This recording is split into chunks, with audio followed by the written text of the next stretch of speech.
बच्चों, पिछली वीडियो में हमने सीखा था कि इक्विवेलेंट फ्रैक्शन क्या होती है, उसे कैसे निकालते हैं और फ्रैक्शंस को लोएस्ट टर्म में कैसे रिड्यूस किया जाता है। आज का हमारा टॉपिक है बच्चों कि हम फ्रैक्शंस को कैसे ऐड, सब्ट्रैक्ट, मल्टीप्लाई और डिवाइड करते हैं। तो चलिए हम आज की क्लास स्टार्ट करते हैं। चलिए बच्चों, हम लाइक फ्रैक्शंस को कैसे ऐड और सब्ट्रैक्ट करते हैं, पहले वो सीखते हैं। बहुत इजी है। लाइक फ्रैक्शंस वो होती हैं बच्चों जिनका डिनोमिनेटर सेम होता है। जब किसी भी फ्रैक्शन में डिनोमिनेटर सेम होता है ना, तो उसको ऐड और सब्ट्रैक्ट करना इजी होता है। देखो, जैसे एक एग्जांपल ले लेते हैं, 3/7 प्लस 2/7। ठीक है, तो इसको हम क्या करेंगे, ये लाइक फ्रैक्शन है क्योंकि इन दोनों के डिनोमिनेटर जो हैं वो सेम है। तो हमें क्या करना है, सबसे पहले डिनोमिनेटर जो सेम है ना बच्चों, इनमें से है, क्योंकि ये कॉमन है तो इसको हम सिर्फ एक डिनोमिनेटर कॉपी कर लेंगे 7, और ये जो ऊपर वाले न्यूमरेटर्स हैं इनको हम 3 + 2 ऐसे लिख देंगे, और नेक्स्ट स्टेप में हम इसको प्लस कर देंगे 5/7। तो ये हो गया हमारा आंसर।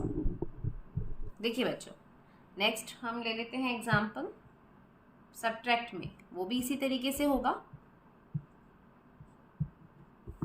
ठीक है, सबसे पहला स्टेप क्या होगा, सेम है हमारा डिनोमिनेटर 8, तो उसको हम कॉमन यहाँ पे लिख देंगे। लिख दिया। अब इसके बाद हमें क्या करना है बच्चों, 4 - 2 ऐसे उतार देना है, और नेक्स्ट स्टेप में माइनस करना है। 4 - 2 होता है 2 और ये होता है 8। तो ये हो गया हमारा आंसर। पर मैंने आपको इससे पिछली वीडियो में जब इक्विवेलेंट फ्रैक्शन सिखाई थी तो मैंने आपको बताया था ना कि जब भी हम किसी फ्रैक्शन को लिखते हैं तो जो हमारा लास्ट में आंसर आता है ना बच्चों, वो हमेशा उसको लीस्ट फॉर्म में करने के बाद ही आता है। जैसे ये 5/7 था, तो ये दोनों जो नंबर्स थे ये तो किसी के भी कॉमन टेबल पे नहीं आते थे एक्सेप्ट 1, लेकिन ये जो है 2/8 ये आते हैं। तो इसको हम क्या करेंगे, पहले लोएस्ट टर्म में कर देंगे, 2 1 2 एंड 2 4 8, तो ये आ गया 1/4। अब ये लोएस्ट फॉर्म में आ गए, तो हमारा ये आंसर हो गया। ठीक है बच्चों, यही बताया था ना मैंने आपको पहले वीडियो में कि आंसर को हमेशा लीस्ट फॉर्म में करके रखेंगे, चाहे सब्ट्रैक्ट हो, ऐड हो, मल्टीप्लिकेशन हो, डिवीजन हो, तो ही हमारा आंसर कंप्लीट माना जाएगा। और बच्चों, अनलाइक फ्रैक्शंस वो फ्रैक्शंस होती हैं जिनके डिनोमिनेटर डिफरेंट होते हैं। अब हम एग्जांपल ले लेते हैं कि कैसे हम ऐड करेंगे अनलाइक फ्रैक्शन। एग्जांपल लिया 1/4 + 1/3। अब इसमें हमें बच्चों फर्स्ट स्टेप हमारा क्या होगा कि हमको दोनों डिनोमिनेटर्स को सेम करना होगा, तभी हम ऐड या सब्ट्रैक्ट कर सकते हैं। तो उसका क्या स्टेप है, हमें एलसीएम लेना पड़ेगा ऑफ 4 और 3। अब मैंने आपको पिछली क्लास में एलसीएम लेना सिखाया था ना प्राइम फैक्टराइजेशन मेथड से, तो हम इसका एलसीएम ले लेंगे पहले।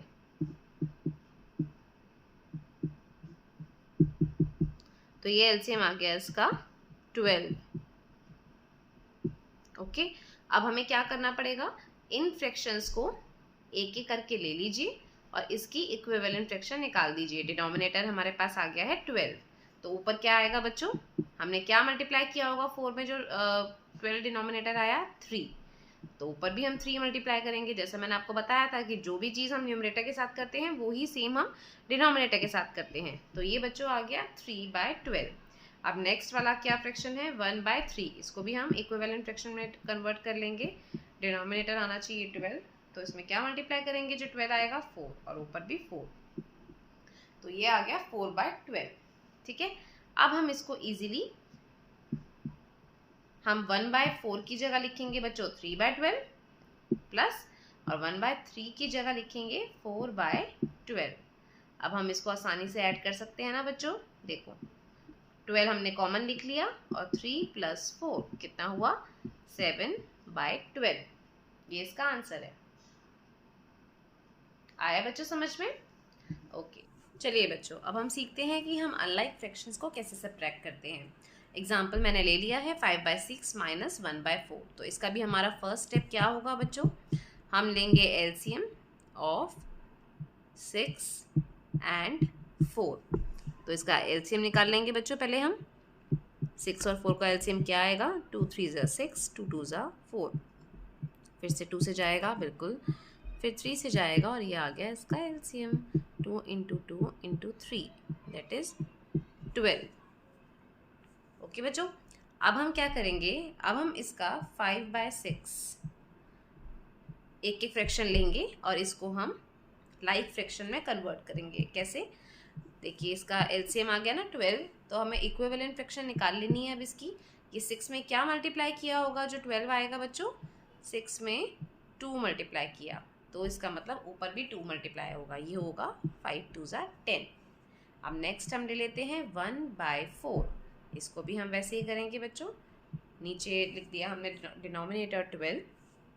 अब देखिए कि 4 में क्या मल्टीप्लाई किया जो कि हमारा डिनोमिनेटर 12 हो जाएगा, तो ये हमने मल्टीप्लाई किया 3, तो ऊपर भी 3 मल्टीप्लाई होगा, तो 3/12। अब हम इसको आराम से, इसकी जगह हम लिखेंगे ये वाली फ्रैक्शन 10/12, क्योंकि हमने इसको कन्वर्ट कर दिया है लाइक में, और इसकी जगह लिखेंगे ये 3/12।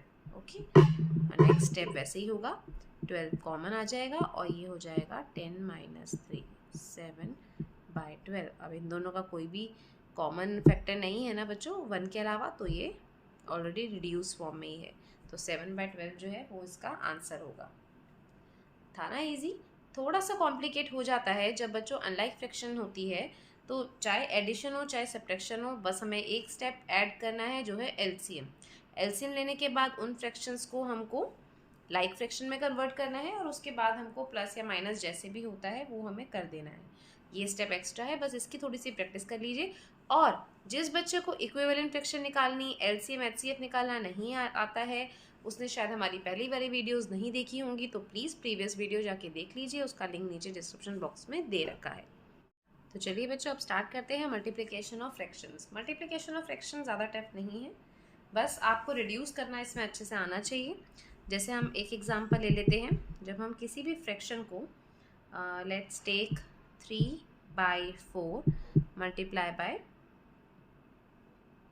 6 ले लेते हैं। चलिए, किसी भी नंबर से हमें मल्टीप्लाई करना हो तो हम कैसे करेंगे बच्चों, देखिए हमें या तो सिंपल हम मल्टीप्लाई कर देंगे, ये हो जाएगा 3 × 6 और ये नीचे डिनोमिनेटर, यहाँ पे कुछ भी नहीं है, इसका मतलब 1 है, तो 3 × 6 ऊपर आ गया, 4 × 1 नीचे आ गया। अब ये हो जाएगा 3 6 ज़ा 18, ये हो गया आंसर। अब अभी आंसर नहीं आया है क्योंकि अभी हमें इसको लोवेस्ट टर्म में रिड्यूस करना है, तो 2 2 ज़ा 4 और 2 9 ज़ा 18, अब ये फर्दर नहीं रिड्यूस होगा, तो ये है इसका फाइनल आंसर। इस तरीके के क्वेश्चन आते हैं बच्चों।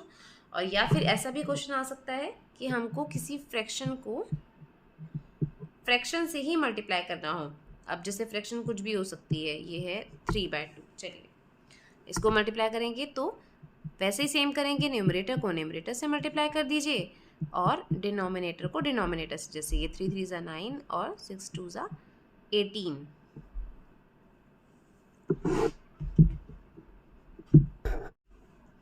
ये 3 3 ज़ा 9 और 6 2 ज़ा 12। ठीक है बच्चों, तो अब ये जाते हैं कॉमन टेबल में आते हैं, बिल्कुल आते हैं, 3 3 ज़ा 9 और ये 3 4 ज़ा 12, तो ये आ गया रिड्यूस फॉर्म में आपका आंसर। इस तरीके से, इसमें कुछ भी नहीं करना है।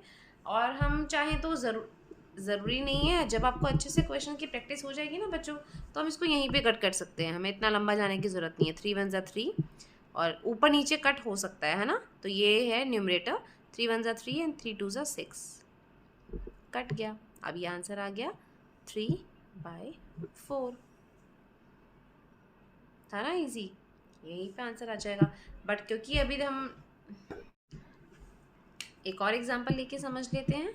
देखिए एग्जांपल ना मैं आपको बताती हूँ, ज़्यादा फ्रैक्शंस भी हो सकती हैं, जैसे ये है 1/7/21 और ये 1/9।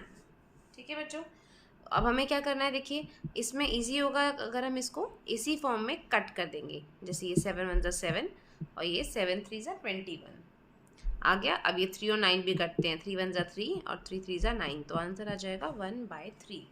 इस तरीके से तो हमारे स्टेप्स भी कम हो गए और हमारा आंसर भी जल्दी आ गया। तो चलिए बच्चों, अब हम चलते हैं division of fractions. Division of fractions कैसे किया जाता है, तो चलिए एग्जाम्पल लेके, जैसे 3/8 डिवाइडेड बाय 1/4। इसमें बच्चों हम क्या करना है, 3/8 लिखेंगे, डिवाइड की जगह हम मल्टीप्लाई कर देंगे और ये जो फ्रैक्शन है ना 1/4 ये उल्टी हो जाएगी 4/1। अब हम इसको वैसे ही सॉल्व करेंगे जैसे कि हमने मल्टीप्लिकेशन ऑफ फ्रैक्शंस में किया था। 4 1 ज़ा 4, 4 2 ज़ा 8 और ये आंसर आ गया 3/2। था ना इजी बच्चों। चलिए एक बार फिर से समझते हैं, एक और एग्जांपल ले लेते हैं। जैसे हमने एग्जांपल लिया 1/2 डिवाइडेड बाय 7। तो अब हम क्या करेंगे, 1/2 यहाँ पे मल्टीप्लाई हुआ, 7 का मतलब क्या हुआ कि डिनोमिनेटर में बेटा 1 है, तो ये हो जाएगा 7/1 का 1/7। अब ये आंसर आ जाएगा 14। हो गया ना। इस तरीके से डिवीजन तो बहुत इजी है ना, बस आपको एक ही चीज़ आनी चाहिए बहुत अच्छे से, वो है टेबल्स। टेबल अच्छे से आएंगे तो बच्चों कोई भी चीज़ को आप रिड्यूस अच्छे से कर पाएंगे, और रिड्यूस अच्छे से कर पाएंगे तो हमारा आंसर अच्छे से निकल जाएगा। आज बस इतना ही। आई होप कि आपको ये टॉपिक अच्छे से समझ में आ गया होगा। अगर फिर भी कोई प्रॉब्लम होती है बच्चों तो वीडियो को रिवाइंड करके आप बार बार देख सकते हैं। फिर भी अगर एचसीएफ, एलसीएम या फिर कैसे फ्रैक्शन को रिड्यूस करते हैं तो उसके लिए बच्चों आपको प्रीवियस वीडियो एक बार दोबारा से देखनी होगी, तो आपको ये टॉपिक भी क्लियर हो जाएगा। फिर भी कोई क्वेरी है तो आप कमेंट करके मुझसे पूछ सकते हैं। अगर आपको मेरा वीडियो अच्छा लगा हो तो प्लीज़ लाइक, शेयर और सब्सक्राइब ज़रूर कीजिए। और बच्चों नेक्स्ट वीडियो जो हमारा होगा वो होगा डेसिमल्स पे, तो प्लीज़ तैयार रहना नेक्स्ट वीडियो के लिए। Thanks for watching.